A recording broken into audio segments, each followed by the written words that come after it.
دنیا کی بحری عسکری تاریخ میں آج تک سب سے معروف نام امیر البحر خیر الدین پاشا باربوسا کا نام ہے، جس کے پائے کا ماہر جہاز ران جنگجو نہ اس کے زمانے میں تھا اور نہ ہی اس کے بعد ایسی کوئی مثال ملتی ہے۔ اسلامی بحری فوج کی پہلی فتح یونان کے بہت بڑے جزیرہ قبرص پر قبضے سے ہوئی تھی۔ اس کے بعد بحیرہ روم کے اہم جزیرہ صقیلہ کی فتح تھی، جہاں بحری ڈاکوؤں نے اڈے بنا رکھے تھے اور ان قزاقوں کو یورپ کی عیسائی حکومت کی سرپرستی حاصل تھی۔ یہ مسلمانوں کے تجارتی جہازوں کو لوٹ لیتے تھے۔ صقیلہ کی فتح بنی غالب کے فرمان روا زیادۃ اللہ بن ابراہیم ابن علب کے عہد میں حاصل ہوئی۔ اس کے بعد مسلمان بحیرہ روم کے بہت بڑی جنگی طاقت بن گئے۔ عثمانی خلیفہ سلطان محمد ثانی کے زمانے تک یورپ میں وینس اور جنیوا کے پاس بھی جنگی بیڑیے تھے، جن کی حکومتیں مسلمانوں سے تعاون کرتی تھیں، جبکہ دوسری طرف عیسائی حکومتیں بحری قزاقوں کی سرپرستی کرتی تھیں، خصوصاً اسپین کا بادشاہ سلطان محمد فاتح نے ترکی کے لیے ایک بڑا جنگی بیڑیا قائم کرنے کی ضرورت محسوس کی۔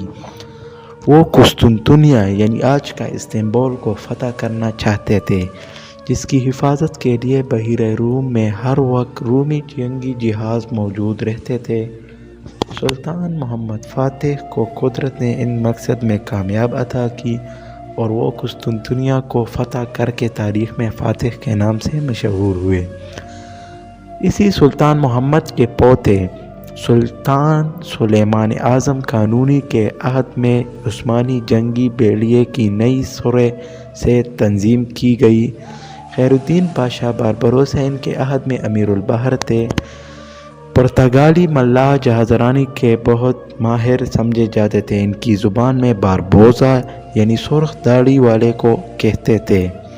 خیر الدین پاشا اپنی داڑھی کو جو سفید ہو رہی تھی مہندی لگا کر سرخ رنگ دیا کرتے تھے۔ یہ رواج عربوں سے ترکوں میں آیا تھا۔ امیر البحر خیر الدین پاشا کی اس قدر شہرت تھی کہ دشمن کے جہاز ران انہیں دور دیکھ کر محتاط ہو جاتے تھے اور کہتے باربروسا یعنی لال داڑھی والا آ گیا۔ لفظ باربوزا ترکی اور عربی زبان میں باربروسا بن گیا، جو امیر البحر خیر الدین پاشا کے نام کا بھی لازمی جزو بن کر رہ گیا۔ 10ویں صدی ہجری میں سلطنت عثمانیہ کی بحری بیڑے نے بحیرہ روم میں بے شمار کارنامے سر انجام دیے۔ اس دور میں اسپین کے بادشاہ چارلس کا بحری بیڑا سب سے بڑا اور طاقتور سمجھا جاتا تھا۔ امیر البحر مقرر ہونے کے بعد خیر الدین پاشا باربروسا کا پہلا مقابلہ شہنشاہ چارلس کے بیڑے سے ہوا۔ خیر الدین پاشا باربروسا نے اسپین کے بیڑے کو شکست دے کر کورن اور دوسرے ساحلی شہروں پر قبضہ کر لیا۔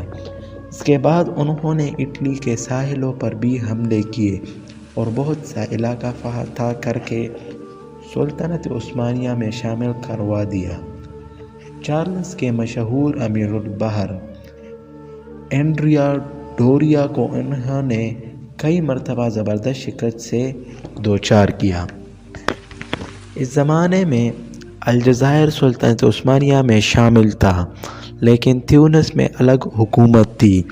تیونس کے حکمران سلطان حسن نے عیسائی شہنشاہ چارلس کے ساتھ مشترکہ دفاع کا معاہدہ کر کے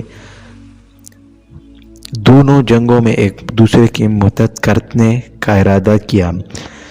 اس وجہ سے سلطان سلیمان اعظم کی ہدایت پر خیر الدین نے تیونس پر حملہ کر دیا اور اس پر قبضہ کر کے اسے الجزائر کا حصہ بنا دیا۔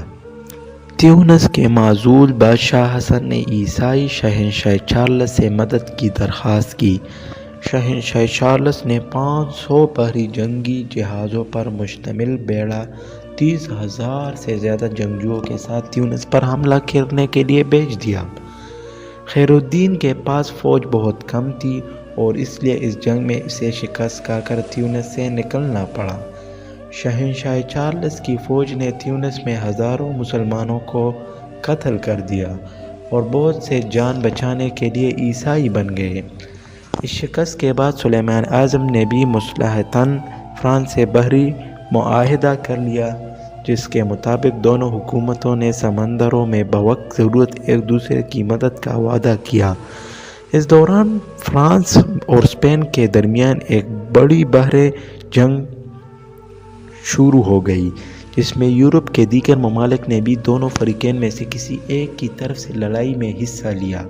معاہدے کے مطابق سلیمان اعظم نے فرانس کی مدد کے لیے خیر الدین کی قیادت میں عثمانی جنگی بیڑا روانہ کر دیا۔ خیر الدین پاشا باربروسا نے اسے پچھلی شکست کا بدلہ چکانے کا اچھا موقع سمجھا اور بڑے جوش و خروش سے شہنشاہ چارلس اور اس کے اتحادیوں کے مقابلے کے لیے روانہ ہوا۔ چارلس کی بحری فوج کا ایک بہت بڑا اڈہ کارفو نامی جزیرے میں تھا۔ خیر الدین پاشا نے اس جزیرے کا محاصرہ کر لیا اور چند ہی روز میں اسے فتح کر کے اس پر سلطنت عثمانیہ کا عظیم جھنڈا لہرا دیا۔ جنگ میں وینس کی حکومت بھی اسپین کی مدد کر رہی تھی، اس لیے خیر الدین باربوسا نے وینس کے ماتحت ارد گرد کے تمام جزیروں پر بھی قبضہ کر لیا۔ اس طرح جو عیسائی بیڑا قائم کیا گیا، ان کی طاقت عثمانی بیڑے سے کئی گنا زیادہ تھی۔ عیسائیوں نے اس متحدہ جنگی بیڑیا کی کمان دنیا کے نامور ترین امیر البحر انڈریا ڈوریا کے سپرد کی۔ عثمانی بیڑے کی قیادت خیر الدین پاشا کے پاس تھی۔ جزیرے پرویزا کے قریب انتہائی خون ریز تاریخی بحری لڑائی ہوئی، جس میں عیسائی اتحاد کے بیڑے کو شرمناک شکست کا سامنا کرنا پڑا۔ اگلے برس شہنشاہ چارلس نے ایک بار پھر زبردست فوج کے ساتھ بحری بیڑے کے ذریعے الجزائر پر حملہ کرنے کی کوشش کی، مگر اسے بھی خیر الدین باربوسا نے ناکام بنا دیا۔ خیر الدین پاشا نے اپنی جہاز رانی کی زندگی کا سلسلہ عیسائی بحری قزاقوں کے خلاف جو مسلمان تاجروں کے جہازوں کو لوٹ لیتے تھے، جوابی کارروائی کے خیال سے عیسائی حکومتوں کے تجارتی جہازوں کو لوٹنے سے شروع کیا تھا، اور انہوں نے بہت سی دولت جمع کر کے ذاتی جہاز بنائے اور بہت سے شاگرد اور ساتھی شامل کیے۔ وہ ساری دولت اپنی ساتھیوں میں تقسیم کر دیتے تھے، اس لیے ان کے ساتھی ان پر جان چھڑکنے کے لیے تیار رہتے تھے۔ بعد میں انہیں سلطنت عثمانیہ کی بحریہ میں ملازمت پیش کی گئی اور وہ اپنی اہلیت کی بنا پر جلد ہی امیر البحر بنا دیے گئے۔ دوسری طرف عیسائیوں کے امیر البحر انڈریا ڈوریا بھی شروع میں بحری قزاق ہی تھے۔ 953 ہجری تک خیر الدین پاشا باربروسا نے بحیرہ روم میں ہونے والی ہر لڑائی میں فتح حاصل کی اور اہل یورپ انہیں ناقابل شکست تسلیم کرنے لگے، یہاں تک کہ عیسائی ملاح اور سپاہی بحریہ میں بڑھتے ہوتے وقت یہ شرط رکھنے لگے کہ انہیں باربروسا سے لڑنے کے لیے نہیں کہا جائے گا۔ 953 ہجری کے آخر میں جب خیر الدین پاشا کا انتقال ہوا تو ان کی عمر 90 سال تھی اور وہ آخری دم تک سرگرم عمل رہے تھے۔ ان کا مزار سلطان نے سمندر کے کنارے اس طرح بنوایا کہ اس کی لہریں ہر وقت مزار کی دیوار کو چومتی رہی۔ درِ دانیال میں شاخ زرعی کے آخر میں بخشتاش میں خیر الدین پاشا باربروسا کا مزار آج بھی موجود ہے، اور ترکی کا بحری بیڑا جب بھی اس علاقے سے گزرتا ہے تو اس عظیم الشان امیر البحر کو سلامی پیش کرتا ہے۔